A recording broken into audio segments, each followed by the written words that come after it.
Jambo na karibu, hii ni siri ya wokovu.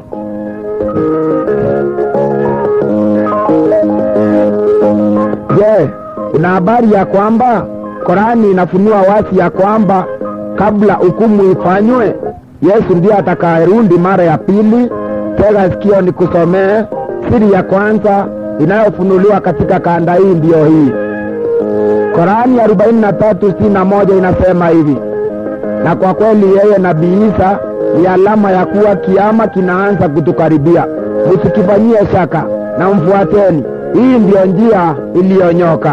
Kumbe Yesu ndiye anayerudi muda mfupi kabla ya hukumu ifanyike katika ulimwengu wote mzima. Mungu akubariki sana unapojiandaa sana kumpokea Yesu anaporudi mara ya pili. Bwana aendelee kukulinda.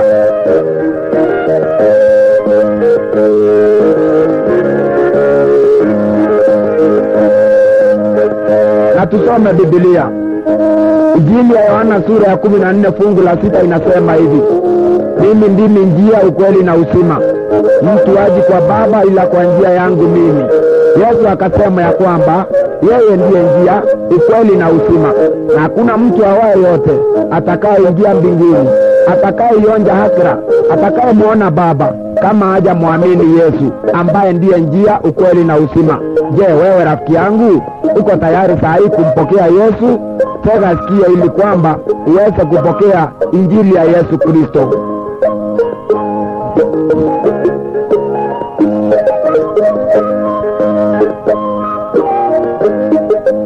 Wakorintho wa pili sura ya 5:10 inasema hivi: kwa maana imetupasa sisi sote kudhihirishwa mbele ya kiti cha hukumu cha Kristo, ili kila mtu apokee mshahara wa mambo aliyoyatenda kwa mwili, kadiri alivyotenda, kwamba ni mema au ni mabaya. Kumbe Yesu ndiye anayekuja kufanya kazi hii yote. Mathayo 25 fungu lake la 31 lafunua na kusema ya kwamba Yesu atakaporudi mara ya pili anakuja atenganishe kondoo upande mmoja na mbuzi upande mmoja. Kondoo ataambiwa ya kwamba njooni ninyi mlioandaliwa ufalme wa Baba yangu, hao ni wale waliotenda mema. Mbuzi ni wale ambao walifanya vichwa vyao ngumu, wakakataa kumpokea Yesu. Je, wewe utakuwa upande gani? Upande wa mbuzi wataambiwa ondokeni, siwajui. Mathayo sura ya 25 fungu la 31.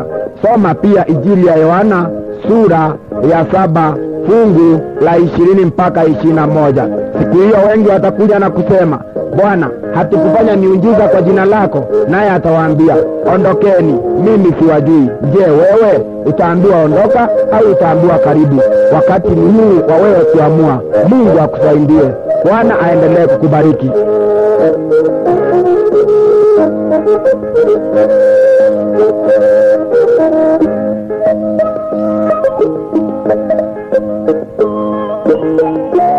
Siri ya pili.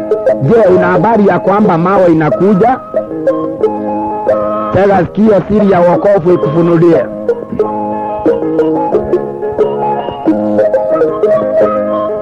Ikifika tarehe 26 mwezi wa 10 mwaka 2028, mawe kubwa au tayari kubwa sana kuliko ulimwengu wetu inatasaniwa kuja na kuugonga ulimwengu wetu. Ni neno la kuaminika ya kwamba itakapougonga ulimwengu wetu haitabakisha kitu chochote kilicho hai ama chochote kilichotengenezwa na mkono wa binadamu. Lakini swali ni hili: je, Yesu atakubali hii mawe ije kabla ya yeye au itakuwaje? Tega sikio, siri ya wokovu iendelee kukufikishia hii baraka.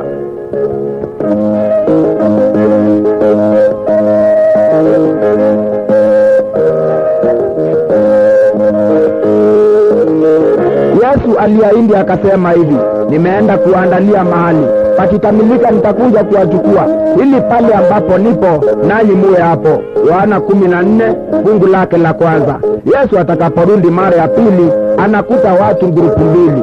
Grupu ya kwanza ni wale ambao bado wako hai, wewe pamoja na mimi, na bado wamemwamini na wanatenda matendo ya haki.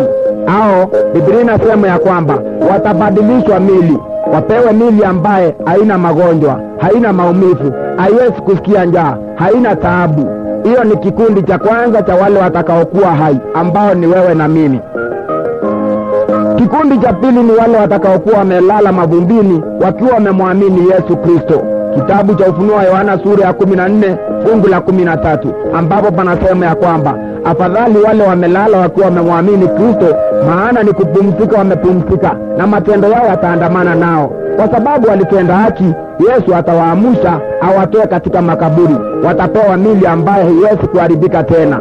Biblia inasema ya kwamba wote pamoja watamlaki Bwana hewani. Wathesalonike wa kwanza 4 fungu la 16. Lakini swali ni hili, je, mawe itakapokuja itafanya nini? Wanasayansi wanatabiri wazi na kusema ya kwamba haitabakisha kitu chochote chenye kiko hai au chochote kinachotengenezwa na binadamu. Sasa swali ni hili, ni nini ambacho kitakachotendeka? Tega sikio, siri ya wokovu ikufunulie haya yote.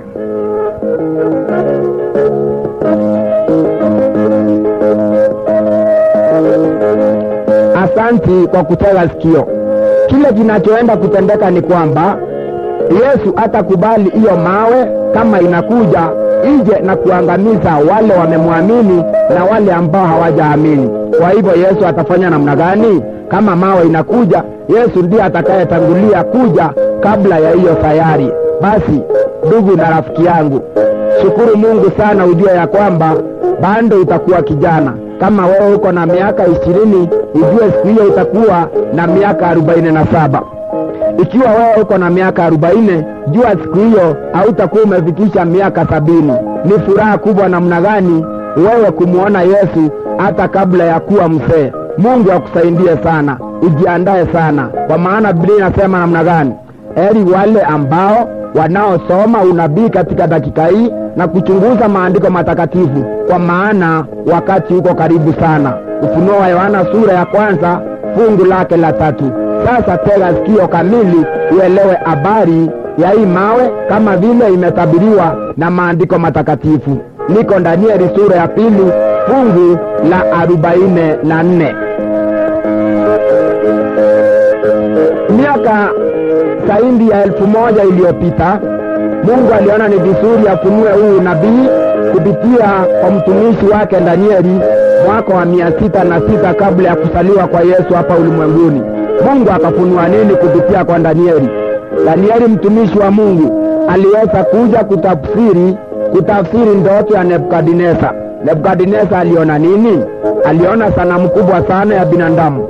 Kichwa kilikuwa ni dhahabu, kifua kilikuwa ni fedha, kiuno kilikuwa ni shaba, miguu ilikuwa ni chuma, na nyayo zilikuwa ni udongo umechanganyikana na chuma. Nebukadneza alisindi kuona ya kwamba ile sanamu kubwa iligongwa na mawe. Mawe yenyewe Nebukadneza katika maono yake ya usiku aliona ya kwamba haikuchongwa na mkono wa mtu yeyote. Sayari yenyewe ambayo wanasayansi wametabiri wanasema ya kwamba haijatupwa na mtu awaye yote, bali imetoka mahali ambapo hapajulikani. Je, huenda ikawa huu nabii ndio ule Danieli alitafsiri? Danieli alisema namna gani? Katika wakati wa wafalme wa mwisho kutawala ulimwengu, ufalme unaenda kukuja ambao hautaangamizwa na yeyote. Katika nyakati za watawala wa ulimwengu ambao walianza kutoka Nebukadneza mpaka kumalizia watawala wanaotawala dakika hii, Danieli alitabiri akasema ya kwamba utawala unaenda kukuja ambao milele hautanyang'anywa mamlaka na mtu awaye yote. Tawala hizo zingine ambazo zilikuwa hapo mbele zilinyang'anywa mamlaka na wanadamu wenzao, lakini utawala unaokuja ambao ni wa Yesu Kristo utandumu milele na milele. Je, huenda ikawa huu nabii ndio unaenda kutimia Kama huu nabii ndio unaenda kutimia, ndugu na rafiki, kuwa macho sana, kwa sababu dakika yoyote chochote chaenda kutokea. Nasoma kitabu cha Marko sura ya 13 fungu la 33, latuambia hivi: kesheni, ombeni, maana mjui ni siku ipi atakapokuja mwana wa Adamu. Je, wewe wakesha au waendelea kuponda raha na anasa? Tega sikio uelewe habari ya kuponda raha na anasa pale inapeleka wanadamu. Mungu akubariki.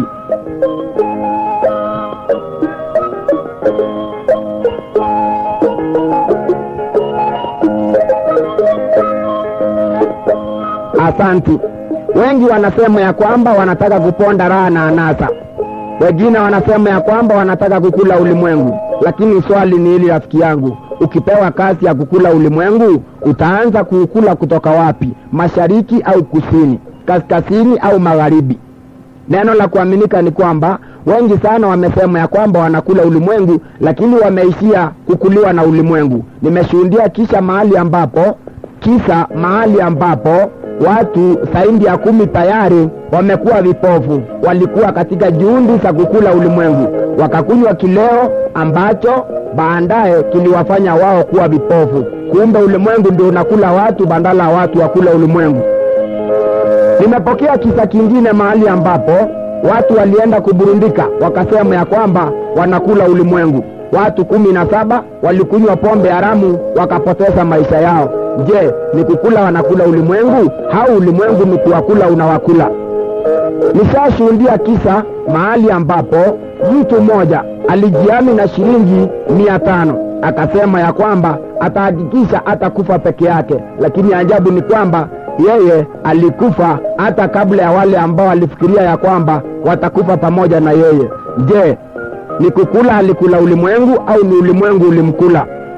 Kwa kifupi, tunafunuliwa wasi ya kwamba ulimwengu sisi hatuwezi kuukula, bali ulimwengu ni kutukula, unaweza kutukula. Mfano ambao naenda kukupatia katika dakika hii ni huu. Tega sikio.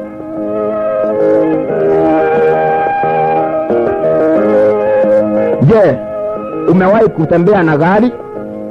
Umewahi kubebwa na gari?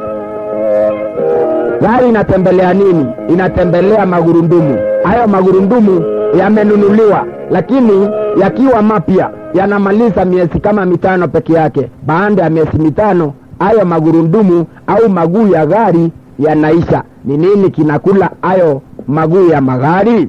Ni nini kinakula miguu ya gari baada ya miezi 5? Inakuliwa na ulimwengu. Je, wewe rafiki yangu ndiye utakayebakishwa na ulimwengu kama unakula hata tairi za gari? Mungu akusaidie sana usije ukandanganywa na shetani ya kwamba unaweza kukula ulimwengu. Je, unajua ni kitu gani kilichowapata watu wa wakati wa Nuhu? Wajua ni msemo gani waliohutumia? Tega sikio, siri ya wokovu iendelee kukufunulia hizi siri, na Mungu ataendelea kukusaidia.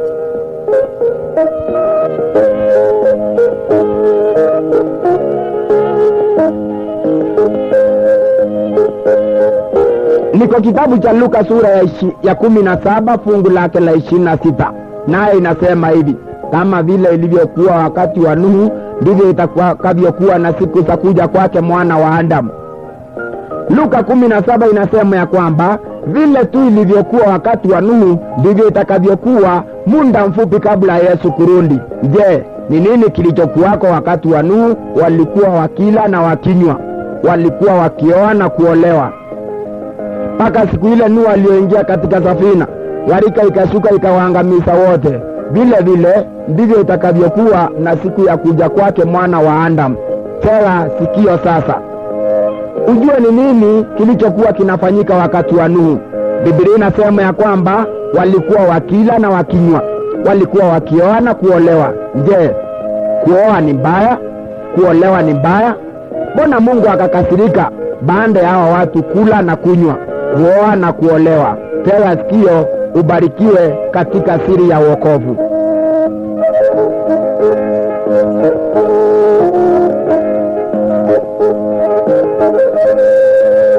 Asanti. Harusi ya kwanza ni Mwenyezi Mungu aliyeshikanisha.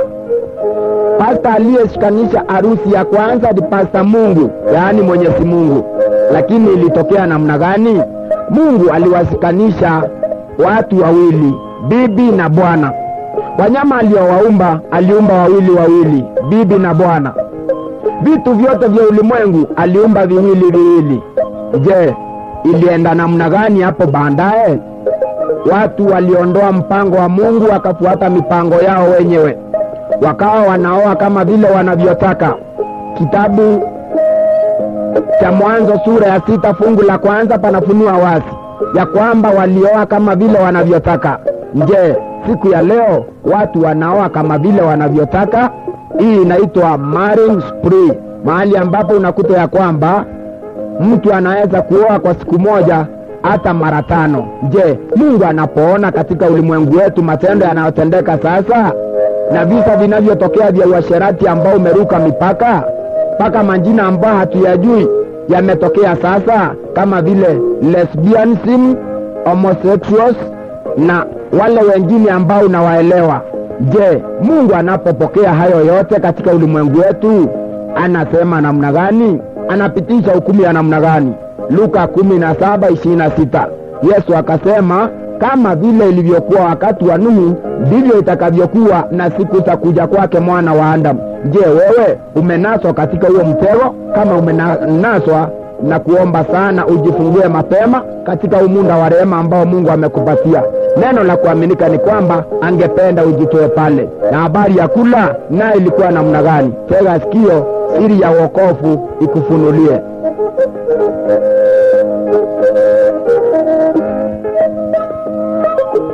Mungu akubariki sana. Kwa upande wa kula na kunywa, naye walikula wakaruka mipaka. Je, una habari ya kwamba nchi ya Zaire watu sasa hawakuli nyama za ng'ombe, wanakula nyama za tumbili na nyani pamoja na nyama za nyoka? Una habari ya kwamba katika dakika hizi madawa ya kulevya yameongezeka sana katika ulimwengu wetu?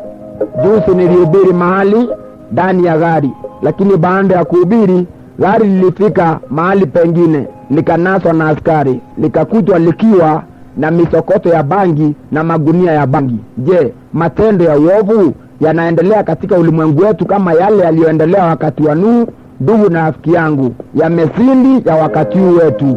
Watu wamekula wakaruka mipaka, wakakunywa wakawacha kunywa vitu ambavyo Mungu amewaamuru wanywe, wakanywa vile ambavyo vinaharibu mili yao. Angalia vizuri, kuna kitu kimoja ambacho gari haikubali, nacho ni moshi. Kwa gari lolote ambalo utakutana nalo, utakuta linatupa moshi, lakini inatukia namna gani?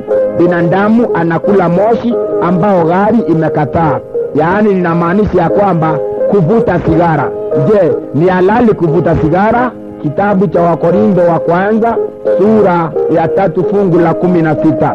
Je, haujui ya kwamba mwili wako ni hekalu la Roho Mtakatifu na kwamba Mungu anakaa ndani yako? Basi wewe ukiuharibu mwili wako, Mungu naye atakuharibu. Lakini shetani anafanya namna gani? Vitu vyake amevipatia majina gani? Tega sikio, siri ya wokovu ikufunulie.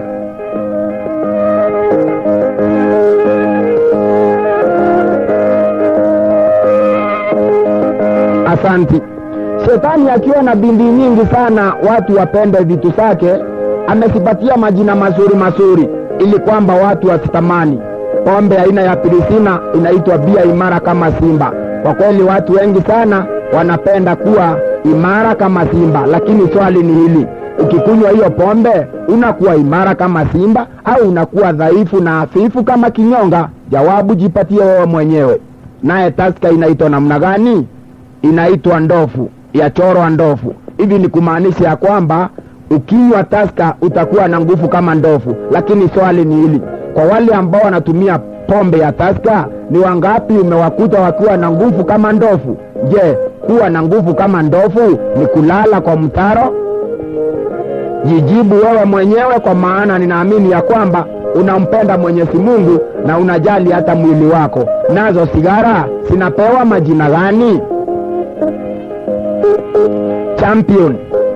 Je, Ukivuta sigara miaka 10 utakuwa champion au utangojeka ugonjwa wa mapafu? Je, mtu yeyote aliye na ugonjwa wa mapafu, huyo ni shujaa, huyo ni champion, ama ni mtu ambaye ni dhaifu, hawezi kutegemewa? Bila shaka haya yote yanatufunulia ya kwamba shetani ni mjanja na ni mwerefu. Basi Biblia nayo inasema namna gani kuhusu shetani? Mathayo 24 fungu la 4.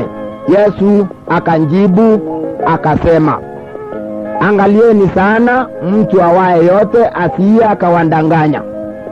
Usiye ukandanganywa ya kwamba sportsman ni sawa asa. La, sportsman sio sawa asa. Sportsman ni sumu kwa mwili wako. Umeandikiwa hapo kando ukaambiwa uvutaji wa sigara utaharibu mwili wako. Je, wewe utapenda kuharibu mwili wako ambao ni hekalu la Roho Mtakatifu? Mungu akusaidie sana kuamua mapema siri ya wokovu inapokufunulia haya yote, ili wewe uchukue hatua ya dharura. Turuke tuende tukajifunze unabii wa wakati wa mwisho, na Mungu atakubariki. Tega sikio.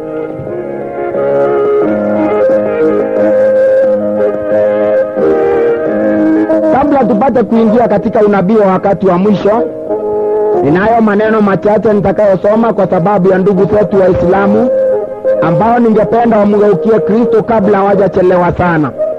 Korani sura ya 3 inaitwa Ali Imran, aya ya 49 inasema hivi: na atamfanya mtume kwa wana wa Israeli kuwaambia, nimekujieni kwa hoja katika Mola wenu, na kwamba nakuumbieni katika udongo kama sura ya ndege, kisha nampuliza mara anakuwa ndege kwa idhini ya Mwenyezi Mungu, na ninawaponesha vipofu na wenye mabalanga, na ninawafufua baadhi ya waliokufa. Ndugu na rafiki, wewe ambaye hujamwamini Yesu, ningependa ujue ya kwamba usipomwamini Yesu hata hautaweza kufufuliwa katika ufufuo ambao ni wa kurithi uzima wa milele. Hata ukifa hautafufuliwa.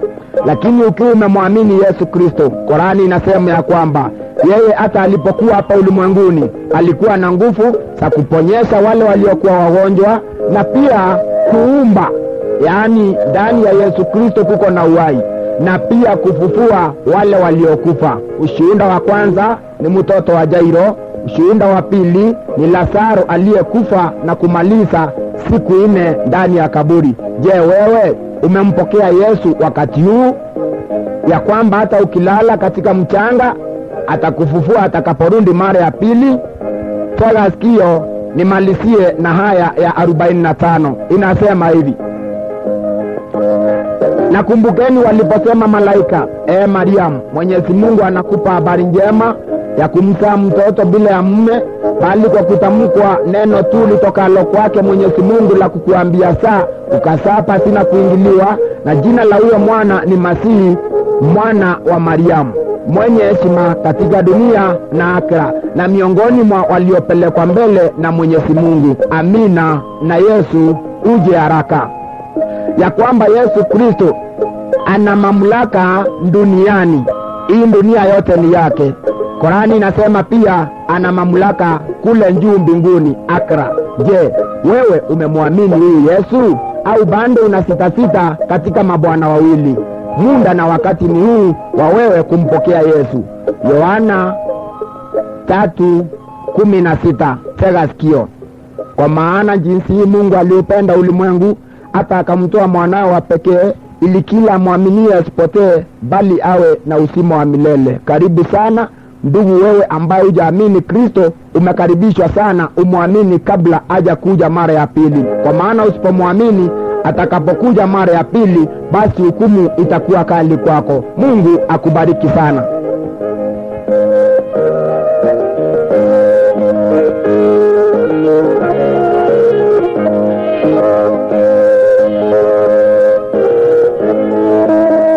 Je, una habari ya kwamba alama ya namba 666 ni alama ya shetani? Ufunuo wa Yohana sura ya 13 fungu la 18 panasema hivi: hapa ndipo penye hekima, yeye aliye na akili na hesabu ya mnyama huyo, maana ni hesabu ya kibinadamu, na hesabu yake ni 666. Hili ni jina la mtu, lilipatikana katika kitabu kinachoitwa Our Sunday Visitor, kitabu cha Kikatoliki ambacho ni gazeti lilipatikana tarehe 18 mwezi wa 4 1915.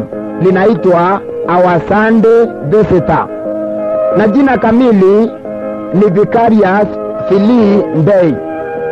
Hesabu hizo namba. Jina Vicarious kwa namba za Kirumi Vicarious inakuja 112. Philii inakuja 53. Ndei inakuja 501. Zote weka pamoja. Vicarious Philii Ndei, jina la mwenye kukalia kiti cha mwana wa Mungu hapa duniani, yaani Mungu wa hapa duniani au Yesu wa hapa duniani. Vicarious Philii Ndei. Hesabu hizo namba zote kwa utaratibu. Vicarious Philii Ndei zote zinakuja 666. Hii ndiyo alama ambayo Biblia inaonya katika Ufunuo sura ya 14 fungu la 9. Soma kwa utaratibu. Lakini je, una habari ya kwamba sio alama ya namba 666 peke yake ambayo ni alama ya Shetani? Je, unajua alama nyingi za Shetani zimetokea katika ulimwengu wetu? Tega sikio, siri ya wokovu ikufunulie.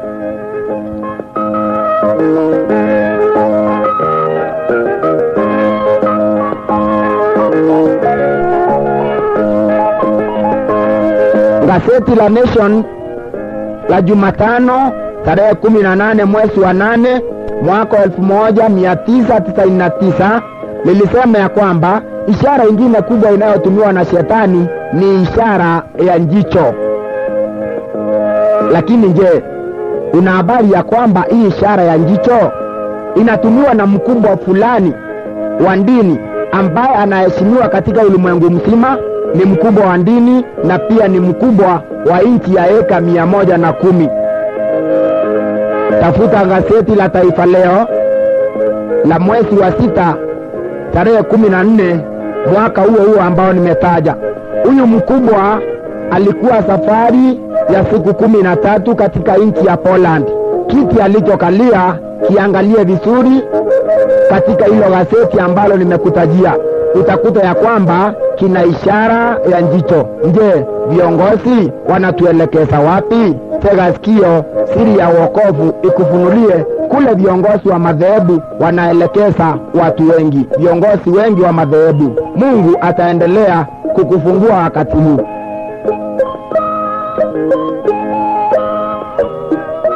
Wakati mmoja Yesu alisema hivi: enyi wanafiki, mnasunguka kumtafuta mtu mmoja, lakini mkimpata mnamfanya kuwa mwana wa Jehanamu mara 10 kuliko ninyi. Hapo ni Mathayo sura ya 23.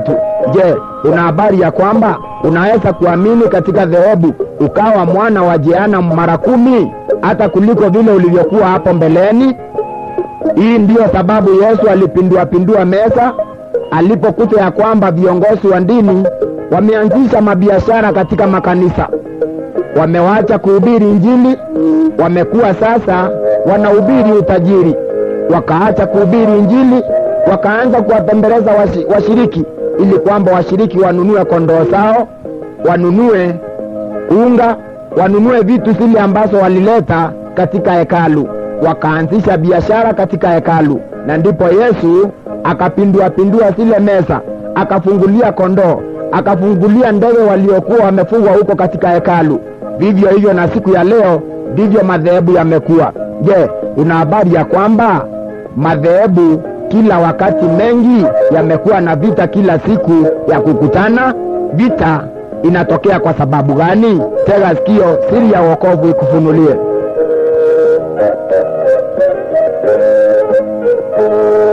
Asanti. Vita ya kwanza inapatikana katika madhehebu kwa sababu ya tamaa ya pesa. Kitabu cha waraka wa pili wa Timotheo sura ya 3 fungu la 1, Paulo alionyesha ya kwamba nyakati za mwisho watu watapenda pesa sana. Vita ya pili katika madhehebu inapatikana kwa sababu ya mamlaka. Vita ya tatu inapatikana ndani ya madhehebu kwa sababu ya watu kutamani vyeo. Je, tunaelekezwa wapi? Huu ni wakati tumwabudu Mungu wa haki na wa kweli. Tuache kuabudu fedha, tuache kuabudu mamlaka, tumtegemee Mungu. Tuhubiri injili ya kweli, tufunue ukweli kamili. Mungu aendelee kukulinda. Geuka upande mwingine ili siri zaidi siendelee kufunuliwa katika kanda hii, na wewe utaendelea kubarikiwa. Naamini ya kwamba umepiga hatua. Bwana akulinde. Mungu akuongoze zaidi katika maisha yako ya kila siku. Aendelee kukupa nguvu na ujuzi, aendelee kukupatia hekima ya kuelewa ili neno, kwa maana sio wengi wamejaliwa kupata hii hekima. Wewe ambaye umejaliwa kuwa na hii kanda, tega sikio sana, na Mungu aendelee kukusaidia unapofanya uamuzi. Bwana akulinde na akubariki. Amina.